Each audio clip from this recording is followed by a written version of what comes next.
So next up, tough to follow. So next up is Dean Koester. He is responsible for US HPC and commercial HPC at DDN, and he's been really instrumental to us in bridging the gap from the HPC into bringing these kind of technologies into the enterprise. So really expanding our technology footprint out. And he's going to talk a little bit about how. Yeah, thanks. Left hand or right hand? Well, you can see if you can swap. Steve was able to. I don't know, I'm not capable. I'm a sales guy. So when Paul and Alex asked me to kind of leave the EDU and lab space and a great sales team I had here at DDN and just focus more on commercial, I really didn't want to do it initially. My first gut was, I really missed them. I really enjoyed going to the universities and the labs and seeing top innovation going on.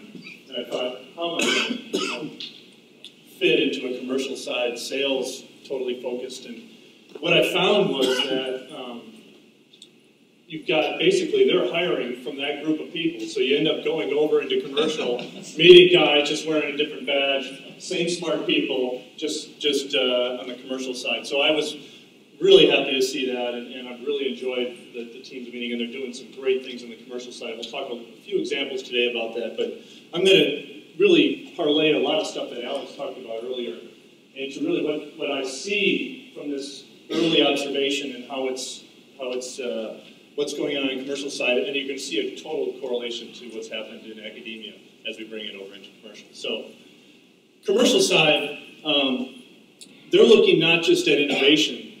They look at innovation as a means to profit, wherein obviously in the EDU side, it's innovation as a means to innovate, right? That is their end goal. So they want to take that innovation, drive profit, be competitive in the marketplace. They want to deliver markets, not just time to science, as you see in EDU, but this is time to market to get a competitive edge, to sell more of their product, to learn more about their user community. And quality and profitability, obviously quality to EDU means, less system in mid-time, which translates to, do I need 5 graduate students to manage my Luster cluster, or do I need just 1?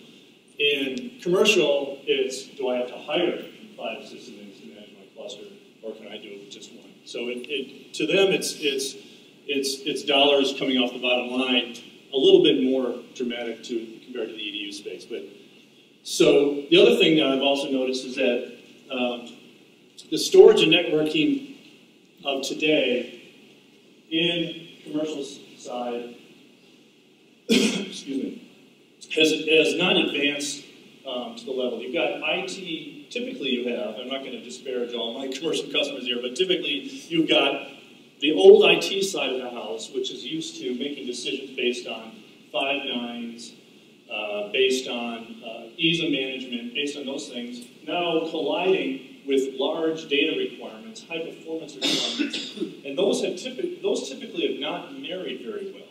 And I'm hoping that I can convince you at the end of this a little bit that DDN recognizes this and is putting a lot of effort to making sure that we also serve that side of the equation. So in traditional HPC for the enterprise, the tools that they've been using don't fit well into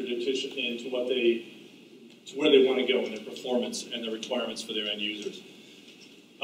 We've got examples, and we'll get into a few, but it can be anywhere from 2 to 20 to 1 HPC system, 2 to 20 of the old architecture to 1 HPC system.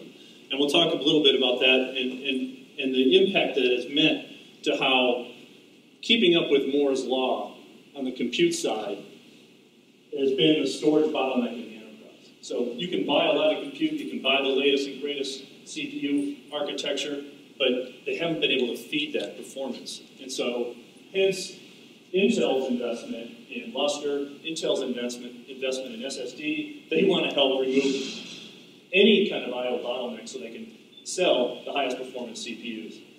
And this is their best, or their biggest opportunity is to fix that for the enterprise customer.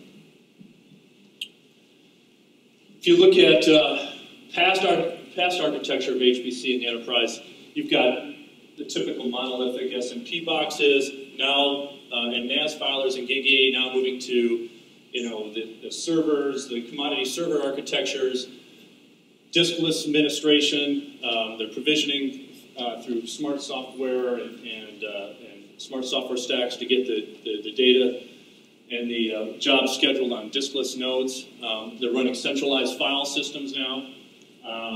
They're moving to InfiniBand and 10 gig. And you know what? This is starting to look like HPC did 5-10 years ago. HPC in the EDU space 5 to 10 years ago. Thanks to all the educational institutions and labs plowing the ground, if you will, and hardening that technology to a point where now the enterprises can adapt it. So where do we see the future going? This is going to sound probably a little bit like what Alex had talked about earlier, but I see, and when I'm talking to customers, the problem is no longer, the problem is now the data's getting so big. How do I move my data to the compute is very, very expensive. So now you've got to move the compute to the data. How do I get my science as close to the data as possible? Now, that sort of brings into mind that things like Hadoop and other architectures that were formed out of the internet, how does that parlay into where the enterprise is going to help? And we'll talk a little bit in a sec. How does that parlay into how the enterprise is trying to solve that problem? It's not trivial. And so you're going to take some of the techniques that were in the enterprise space and in the web space, marry that with HPC, and then bring that into the enterprise. And it's pretty interesting what's going on. And I'll talk about an example that's being done today with eBay and PayPal. So the other thing that they're struggling with is they've got this massive amounts of data that are being generated, and a lot of these companies are global in nature. So how do they get this data to the researchers within their geography? How do they synchronize and move data across the globe in a very cost-effective way? DDN is looking at that as well, and we're using combinations of object store technology, some custom bridges we've written within GPFS and Luster to help move that data seamlessly to their customer sites and back and forth, and while still providing them a global namespace. Some of these things, again, plowed through our partnerships with the educational institutes and the labs of the world that allowed us to eventually harden these things and bring these to the enterprise. And finally, on the slide, the total life cycle management is becoming an issue. How long do I hold it? How long do I keep it around? When do I start moving it to cheaper archives like tape, or long-term spinning archive that's much less costly than this high-performance file systems? Policies around moving that data become very, very critical to the success of HPC in the enterprise. Government regulations are driving, especially the financial industry, driving a tremendous amount of this policy around data retention and how long do you keep it? When do you delete it? It's as important as how long you keep it, because if the government says keep that data around for 7 years, I guarantee you they're going to want to delete it on that 7th year, at the end of that 7th year, because it's exposure. Safety testing. One of our largest customers, now the government allows HPC to completely verify crash testing and crash safety through simulation and modeling. They're still, ultimately, they're still going to run a car into the wall, but it's just to prove that the model is correct. So they don't have to run hundreds of cars into walls. They can run one car into the wall and prove that it's correct. So that is becoming, more and more prevalent in all aspects. Don't have to make clay models. Don't have to make wooden models in design anymore. You can do it all through HPC techniques and computational fluid dynamics. Security and fraud detection is becoming more and more critical. Every day you read the news about people hacking into somebody's data in big banks, and we're all exposed there. So how do you detect things real time? HPC plays a huge role in that. Innovation and discovery. We've heard from Joel about their genomics and their integration now with clinical data. That's happening across the world. More and more genome sequencing is happening, and the time to results becomes life-saving. So if I can get my drug designed for a particular person's genome in time to save his life, that becomes not just business, big business, but it becomes clinical and life-saving. Energy discovery, oil and gas industry has led HPC for a long time. I'd say they rival some of the labs in the EDU as far as plowing new ground in HPC. But that is becoming bigger and bigger, especially for DDN. And we're really learning more and more as we venture more and more into that space how really big the data is in that industry. It's just incredible. Because not only are they finding, going and discovering new oil or new energy in places that they haven't been to before, but they're going back and remining old data and learning more about it with new techniques in HPC. So now they got to get all this old data back online. It becomes really a huge problem from a big data standpoint when you've got hundreds and hundreds of petabytes of old data. And how do you manage that? Does a file system even scale that data? We're really hitting the end of what I think, in some cases, the file system is going to become obsolete for some of these customers. So DDN, this is just to show that we've benchmarked against our competition, typically sitting in the enterprise space, the EMCs and NetApps. Those guys have been there forever. And thank God they've plowed high price expectations. Because when we come in from an EDU and lab expectation of pricing where you get beat up, we feel that we can really compete well against these guys in the enterprise. So, especially on a price performance basis, I don't think there's anybody, well, I know there's nobody that's really going to touch us. And especially as you stop our booth, you'll see some of the new innovations we've got coming down. The integration of non-volatile RAM and SSD technology into DDN box, it's going to be absolutely amazing. So this is an example of a trading firm up in New York that we do quite a bit of business with, and this is just a cookie cutter example of quite a few that we have like this. That they do back testing, which is data from the previous trade or the previous months or even years of trade to analyze and predict the future of what trading will be like the next day. We've been reading a lot about flash trading and high frequency trading in the industry, but this is what this is. And so time to answer, low latency, high performance, all the things that you've been seeing in the standard HPC world are now driving this business. And we were actually benchmarked against some NetApp filers in this space, and it actually took 20 to 2 of ours as far as performance. And so that really equates really nicely to performance per dollars, and that was a no-brainer decision for them to move to DDN. eBay, they wanted to improve their analysis of their customers while they're buying and making buying decisions. So they wanted to be able to do some real-time analysis, maybe influence future purchases, be able to do fraud detection. So what they were collecting a lot of analytics, and they needed to analyze those as fast as possible during that time. And so standard,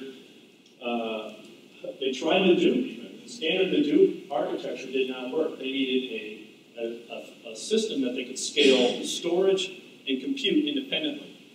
And so what they did is they married the SFA12K with Hadoop, a Hadoop connector to a Lustre file system, and they got the centralized storage performance with an independently scalable compute.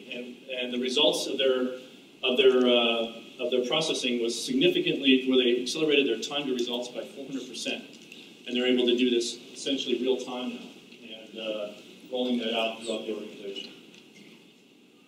So if I were to summarize a little bit what I've talked about is that we know that the current research-driven HPC architectures fit well into the enterprise today. And we're going to see more and more of that happen. And you're going to see DDN coming from the HPC focused arena, moving into the enterprise. You're going to see the enterprise-focused guys trying to get to the HPC. And I tell you, it's a lot easier for us to go fast, to provide better management tools, better ways to more reliability, more uptime capability in our solutions than it is going to be for them to drive their monolithic architectures to be faster and more scalable and more cost effective. So we feel that DDN has a significant advantage in achieving this in the enterprise today.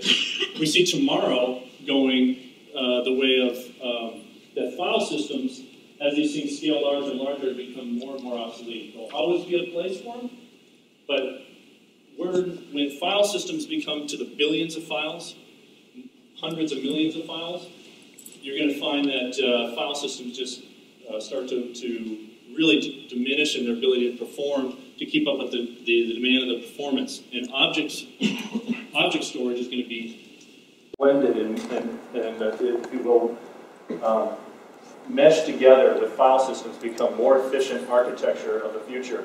And I would encourage you again to see how WAS, which is our object store technology, we're marrying it with GPFS and Lustre.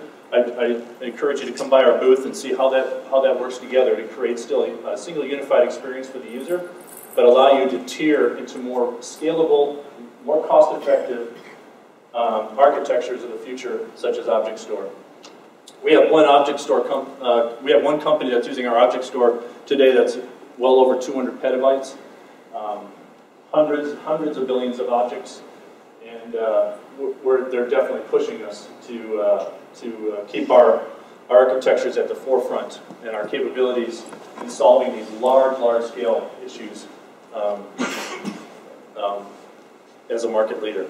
We also are going to see Flash and NVRAM play a significant role in the future. Flash pricing.